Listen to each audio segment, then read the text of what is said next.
The explosion lit up space like a second sun. From where they floated in the damaged stealth ship, Commander Elena Reyes and her crew watched as the core command station shattered into pieces. Chunks of metal spun off into the void.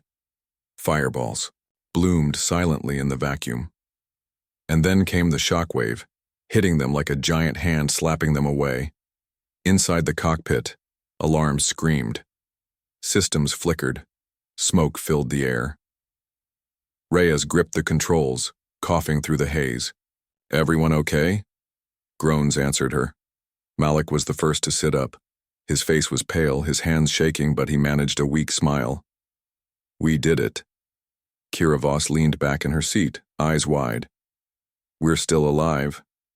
"That's more than I expected." Dario Vega checked the engines. "Barely.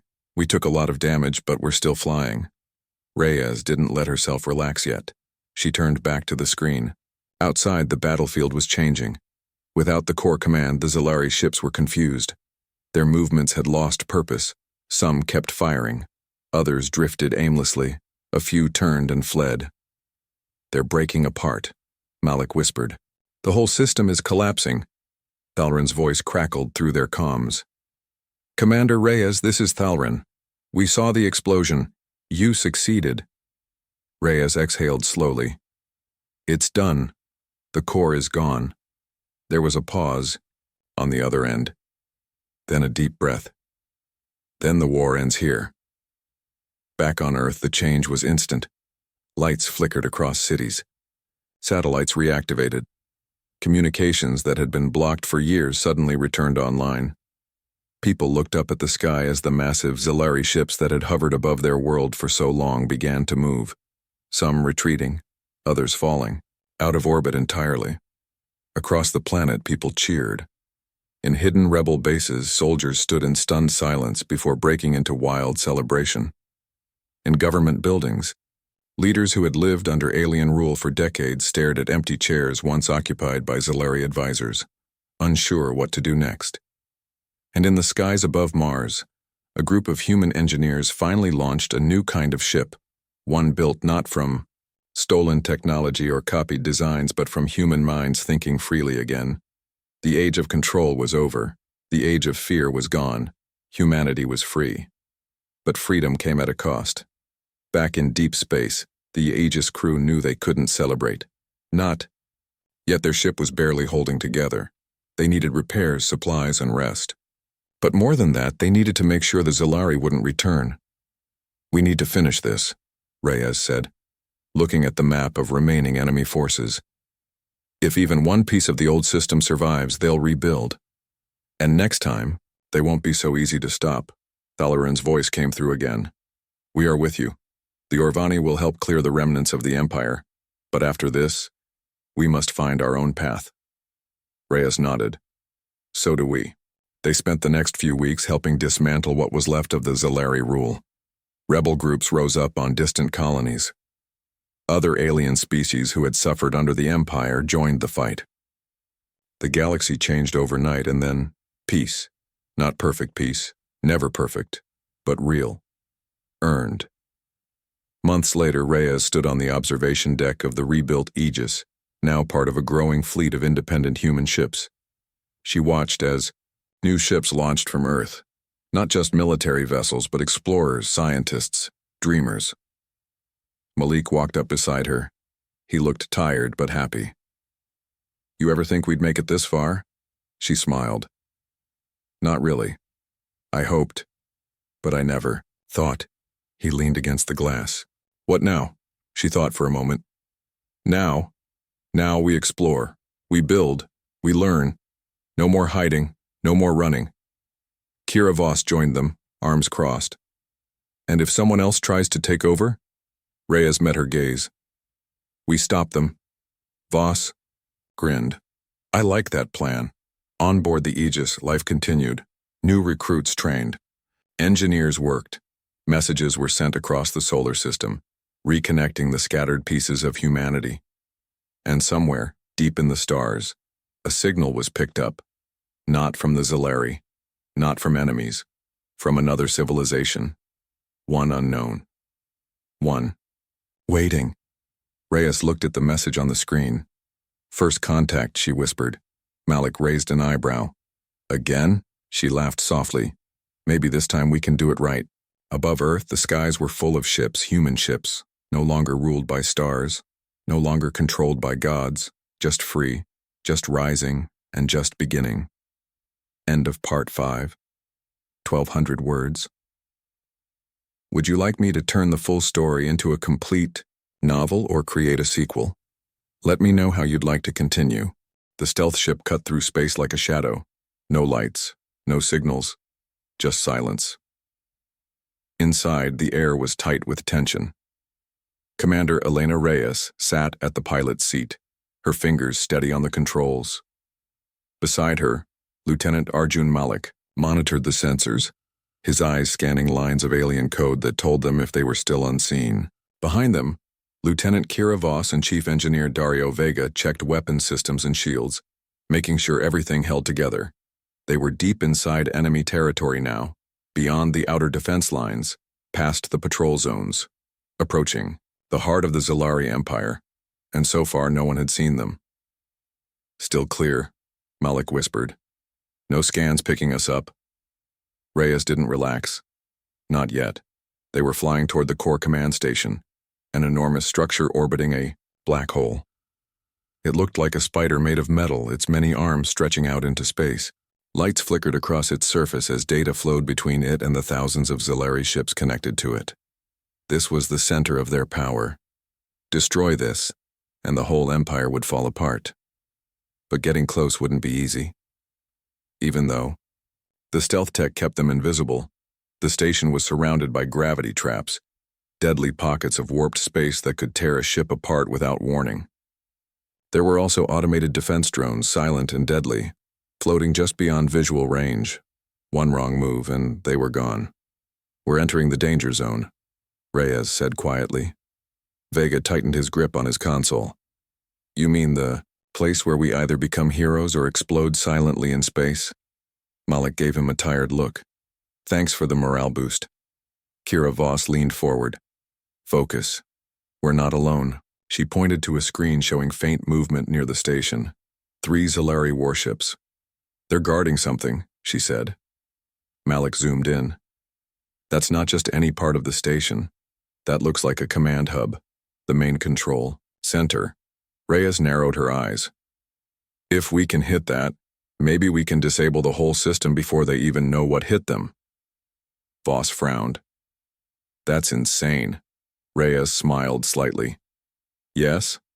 Let's do it. They moved fast, using the gravitational pull of the nearby black hole. They slingshotted around it, coming in from an angle the Zalari hadn't expected. The ship trembled under the force but held. Then they dropped out of stealth just for a second, long enough for the enemy to see them and react. Alarms blared across the station. Lights flashed red. Defenses activated. The 3 warships turned sharply, launching waves of energy beams in their direction. Hold on, Reyes shouted.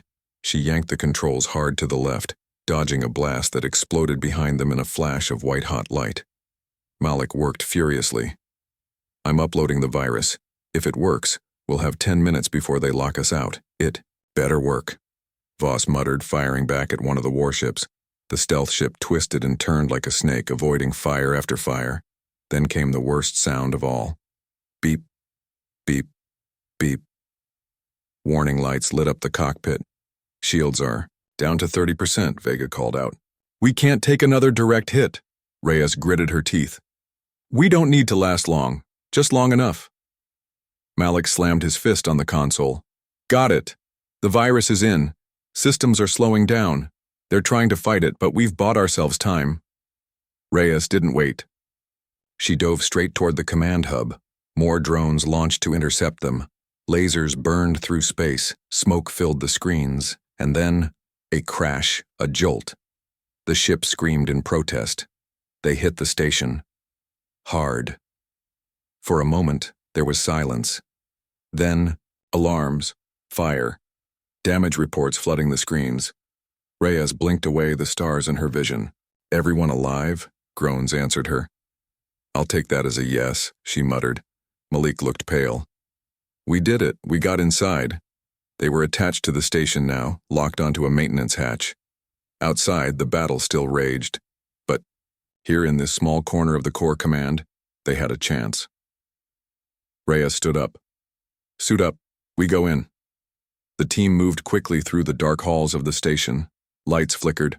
Warnings echoed in alien language. Somewhere, enemies were closing in. They reached the central chamber. It was massive. Walls lined with glowing panels. A giant sphere in the center pulsing with energy.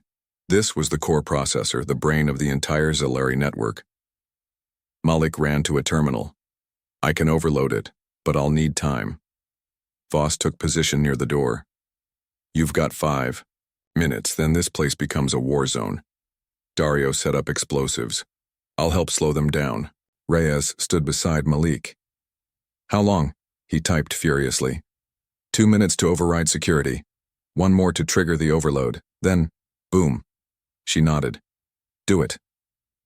The first wave came fast. Zalari soldiers, tall and glowing, entered. The room with weapons raised. Voss opened fire. Energy bolts flew. 1 soldier fell. Another took cover. Dario threw a grenade. It exploded in a burst of light, knocking 2 more off their feet. But more kept coming. Reyes fired until her weapon overheated. She ducked behind a console, breathing hard. Malik, she called. Almost there, he shouted back. Another soldier charged. Reyes pulled out a knife and met him head-on, blade against energy staff. They clashed. She dodged, struck, slashed. The soldier fell. She didn't stop. Malik, she yelled again. Done, he shouted. The sphere in the center began to glow brighter, faster. Alarm screamed louder. Red lights flashed wildly. Malik stood up. We need to go, now. They ran. Back through the halls. Down corridors shaking under the pressure of the growing explosion. The exit hatch was ahead. But so were more Zalari. Voss fired until her gun clicked empty. Then she grabbed a fallen enemy weapon and kept shooting. They reached the hatch, jumped outside, climbed into the ship. Reyes slammed the hatch closed. Get us out of here, she ordered. The engines roared. They lifted off. Behind them, the Corps Command Station began to break apart. First, the lights went out. Then the outer shell cracked. Then the sphere exploded in a blinding flash. The shockwave hit the stealth ship. Like a hammer, they tumbled through space. Smoke filled the cabin. Systems flickered, and then, silence. The alien ship was smaller than the Aegis, but it moved with a kind of grace that made Reyes feel like she was watching something alive. The hatch opened slowly, revealing a dark tunnel lined with glowing blue lines that pulsed like veins. It looked like the ship was breathing. Commander Elena Reyes took a deep breath and stepped inside. Behind her, Lieutenant Arjun Malik followed, his eyes wide as he scanned every inch of the strange corridor. Behind him came 2 more members of the Aegis crew, Lieutenant Kira Voss and Chief Engineer Dario Vega. Their boots clicked softly on the floor, which felt warm underfoot, almost soft. The tunnel led into a room that wasn't really a room. There were no walls, just space that seemed to stretch forever and yet still feel small. Lights floated in the air like fireflies. The gravity was slightly lighter than Earth's, making every step feel slower, heavier in a strange way. And then, they saw them. 3 beings stood waiting. They weren't Zalari. These aliens were shorter, darker. Their skin looked like stone, rough and cracked. Their eyes glowed faintly, not with light, but with heat. They wore armor made of some living material that shifted and changed with their movements. One of them stepped forward. Its voice came through a small device on its chest, translated into perfect human speech. Welcome, Commander Reyes. I am Thalren. We are the Orvani. Reyes didn't lower her guard. She studied Thalren carefully. You sent the message? Thalren nodded. Yes, we have watched your kind for a long time. We know what you've lost, what has been taken from you. Malik stepped closer. You're fighting the Zalari too? Thalren's eyes flickered. We were once like them, part of their empire, but we saw the truth. They do not protect. They control. They take freedom, one world at a time. And now they have taken yours. There was silence. Reyes finally spoke. Then why reach out to us? Why now? Thalrin turned and gestured toward a glowing wall.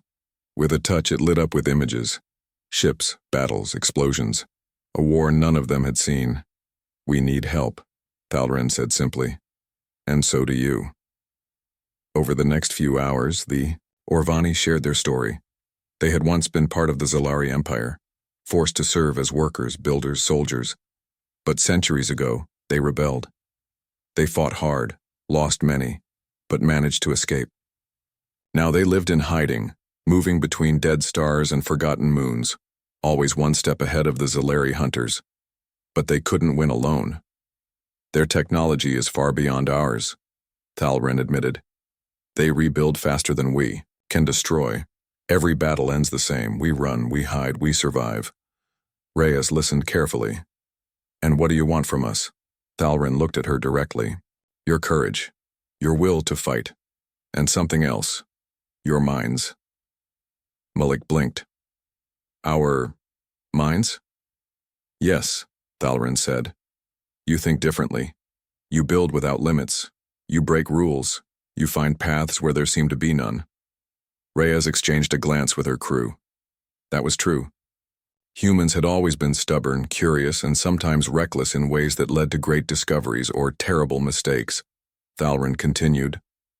We believe together we can strike back, not just run, not just hide, but fight. Voss folded her arms. And how exactly do you plan to do that?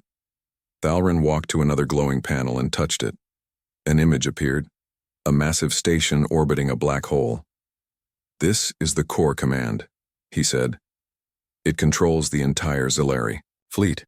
If we destroy it, their power breaks, their ships lose direction, their control over your world falls apart. Silence filled the room again. That's insane, Voss muttered. No, Reyes said slowly. That's impossible. Thalrin tilted his head. Is it? Malik stepped forward. Even if we could get close, that thing would vaporize us before we got within 100 kilometers. Thalrin smiled slightly. Not if we go unseen. He tapped the panel again. This time, a new design appeared. Small, fast, and shaped like a shadow.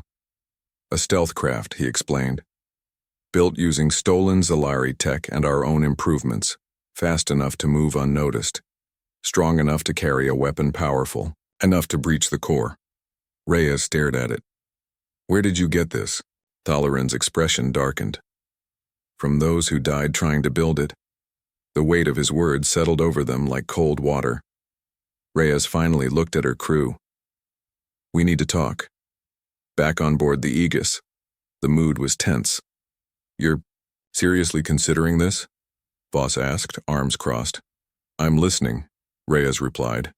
That's different, Malik paced. They're asking us to lead a suicide mission against the most powerful enemy in the galaxy, with stolen plans and a prototype ship we've never even tested. Dario Vega, the quietest of them all, finally spoke. Maybe. But maybe it's the only chance we'll ever get. Everyone turned to him. He shrugged. We've spent years, hiding, running, watching Earth fall deeper under their control. If we don't try something big, we'll still be drifting in the dark when the last human dies. No one argued. Reyes looked at the screen again, at the image of the core command, of the stealth ship, of the impossible mission. She knew the risks. She also knew the cost of doing nothing. Finally, she stood up straight. We do it. Malik groaned. Of course you say yes. Reyes gave him a small smile. Because someone has to. Preparation began immediately. The Orvani shared everything they had. Designs, weapons, maps, data. The Aegis crew worked nonstop, modifying their ship, learning alien systems, testing the stealth tech. For weeks they trained, simulated attacks, ran drills, studied every weakness in the Zalari defenses they could find. And all the while, the fear grew. What if they failed? What if this was a trap? What if they never came back? But the hope grew stronger. Hope that maybe, just maybe, they could change the future. Hope that humanity wasn't doomed to live under alien rule forever. Hope that one small ship, with a handful of brave souls, could make a difference. And soon, the day came. The stealth craft was ready. The mission was set. The Aegis crew stood beside the Orvani warriors. Thalrin placed a heavy hand on Reyes's shoulder. "Good luck, Commander." She nodded. "Let's end this." With engines humming and hearts pounding, the stealth ship lifted off. Its destination? The heart of the Zalari Empire, and the beginning of the end. The USS Aegis moved like a ghost through the cold silence of space. It never used full power, never lit up its systems, never sent signals unless it had to. Every move was careful. Every second mattered. The crew knew that if the Zalari found them, they wouldn't get a chance to explain. They'd just disappear, like so many others before them. Commander Elena Reyes sat in the dim glow of the command deck, her eyes scanning the latest data. Her team had picked up something strange near one of the outer mining colonies on Europa. A signal, not from humans, not from the Zalari either. Something else. She leaned forward. "Arjun, what do we have?" Lieutenant Arjun Malik, the ship's AI expert and tech genius, tapped a few keys. His fingers moved fast, but his voice was calm. "It's faint, but it's not normal traffic. I ran it through our filters. Doesn't match any known Zalari or human code." Reyes frowned. "Then what is it?" Malik paused. "Could be a malfunction. Could be a trap, or..." He hesitated. "Or it could be someone trying to reach out." That caught everyone's attention. On board the Aegis, hope was rare. Most of the crew had left Earth because they couldn't stand watching it fall under the quiet control of the Zalari. Others had lost family, friends, or homes to the unspoken rules the aliens enforced. Some still believed in a free future for humanity. Others weren't sure anymore. But this was different. This was a message. And messages meant someone else was out there. Reyes stood up. "We're going in." There were no cheers, no excitement, just quiet nods. Everyone knew the risks. If the Zalari were monitoring the area, getting too close could mean death. But staying hidden forever wasn't an option either. They needed answers. The journey to Europa took 2 weeks. The Aegis stayed off the main routes, hiding behind asteroids and using gravitational shadows to avoid detection. It wasn't easy. The Zalari had satellites everywhere. Their ships moved silently through space like hunters watching their prey. When they finally reached the edge of the mining colony, everything looked dead. Lights were out. Systems were down. There was no movement. At first, it seemed like another abandoned station, just another place the Zalari had silenced. But then the signal came again. Weak. Faint. But real. Reyes gave the order. "Suit up. We go in quiet." She led a small team inside. The air was thin but breathable. The temperature was low and the lights flickered like they were trying to remember how to work. Dust covered every surface. Time had forgotten this place, until they found the body, not human, Zalari. Lying in the corner of the control room, wrapped in broken wires and scorched metal. Its eyes were open, frozen in some kind of silent scream. Its skin was burned, cracked. Around it, signs of a struggle. Reyes stepped closer. "What happened here?" Malik scanned the area. "Looks like internal damage. Not from weapons, more like sabotage." Reyes turned to him. "You're saying someone killed it?" Malik nodded slowly. "Or something." The thought made the air feel colder. They kept searching. Then deep in the server room they found it, a storage drive still intact. Malik connected it to a portable terminal. After a few tense minutes, files began loading.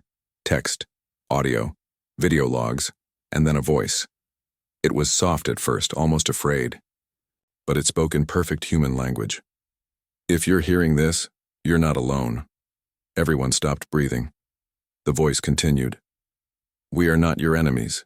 We are the ones who question, who resist. We were born of the same stars, as the rulers, but we see the truth. They do not bring peace, they bring control, and now we fight back. The message ended with coordinates. A location deep in the Kuiper Belt, a meeting point, an invitation. Rhea stared at the screen. Her heart pounded. For years, she had fought to believe that humanity wasn't alone in its fight, that somewhere out there, others shared her dream of freedom. Now she had proof, and it wasn't just humans.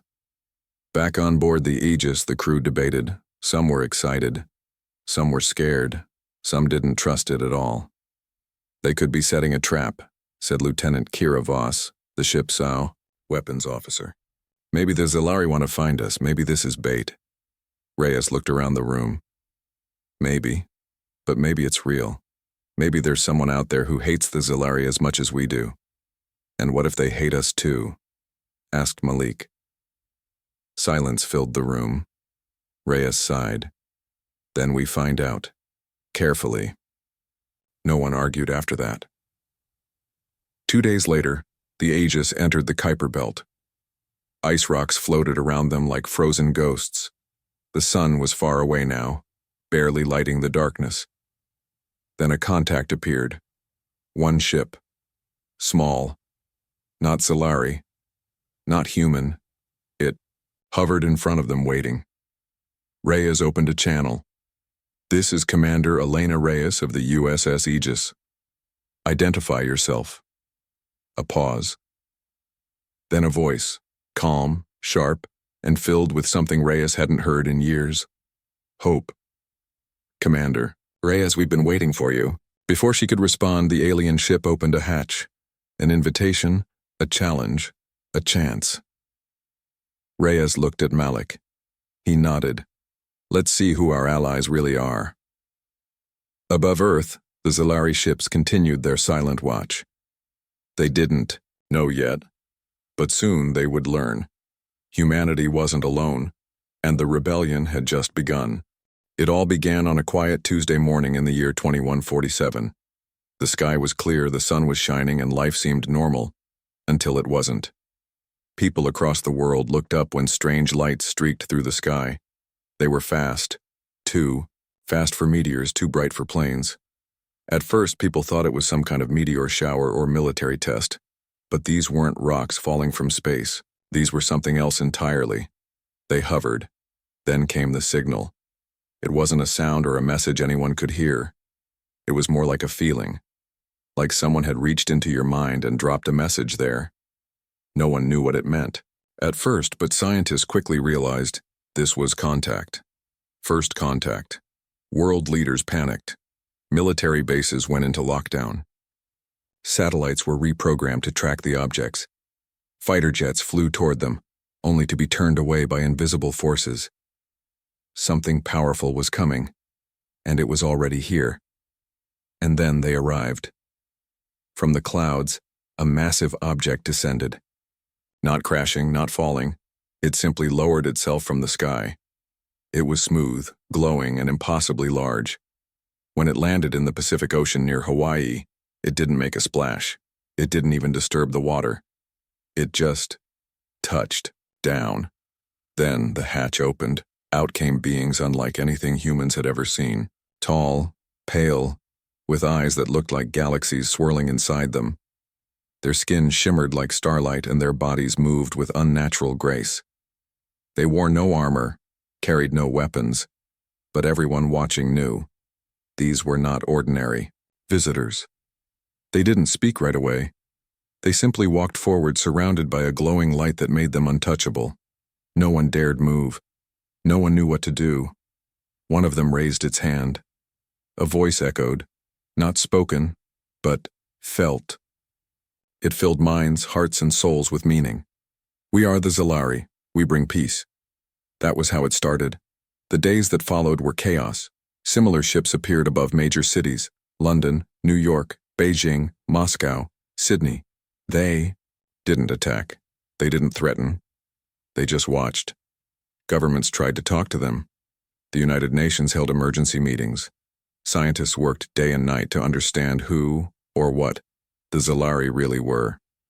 But every attempt to scan their technology failed. Every missile fired at one of their ships vanished before impact. Even nuclear options were canceled after a single warning beam disabled power grids, communication systems, and satellites across entire countries. It was clear. The Zalari were not just advanced. They were untouchable. But they didn't destroy. They didn't conquer. Instead, they offered humanity something incredible. Knowledge, technology, hope. With a few simple gestures, they gave humans cures for diseases that had plagued us for centuries. They showed us how to create clean energy that never ran out. They taught us to bend gravity, to fly without wings, to grow food faster than we ever imagined. Cities transformed overnight. Skyscrapers lit up like stars. Cars floated silently through the air. Hospitals became places of healing, not suffering. For the first time in history, war felt impossible. People cheered. People celebrated. To many, the Zalari were gods among men. But not everyone believed in miracles. Behind closed doors, some questioned everything. Why had the Zalari come now? Why did they give so much, so freely? And why did they stay? Because they didn't leave, not after the gifts, not after the changes. They remained, always watching, always present. They set rules. Humans couldn't build advanced weapons anymore. Space travel was limited to certain zones. Communication with other alien races was forbidden. And most importantly, no one was allowed to question the Zalari, not openly. Over time, Earth changed. The governments of old faded into shadows, replaced by new systems guided by Zalari advisors. Scientists copied their designs instead of inventing new ones. Economies shifted to match their needs. The world became cleaner, safer, richer, but also quieter, smaller, more controlled. Children grew up knowing nothing else. To them, the Zalari had always been here.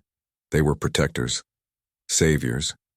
Only a few remembered the old world, the time before the stars ruled Earth, and fewer still dared to ask, what if they're not here to save us? What if they're here to keep us small? Far from Earth, hidden among the silent rocks of the asteroid belt, a lone human ship drifted through space. It was old, battered, and nearly forgotten. Its name was the USS Aegis. Once, it had been part of the Earth Defense Fleet, a standard frigate built for patrol missions and training exercises. Now it was a relic of Earth's last free days. On board, a crew of outcasts lived in secret. They were soldiers who refused to follow orders that bowed to alien rule. Scientists who wanted to understand the truth behind the Zalari. Engineers who dreamed of building something new, without permission from above. And leading them all was Commander Elena Reyes. She had once stood face-to-face with a Zalari ambassador during the early negotiations. She had shaken its cold, long fingers. She had heard its voice echo inside her mind, and she hadn't trusted it.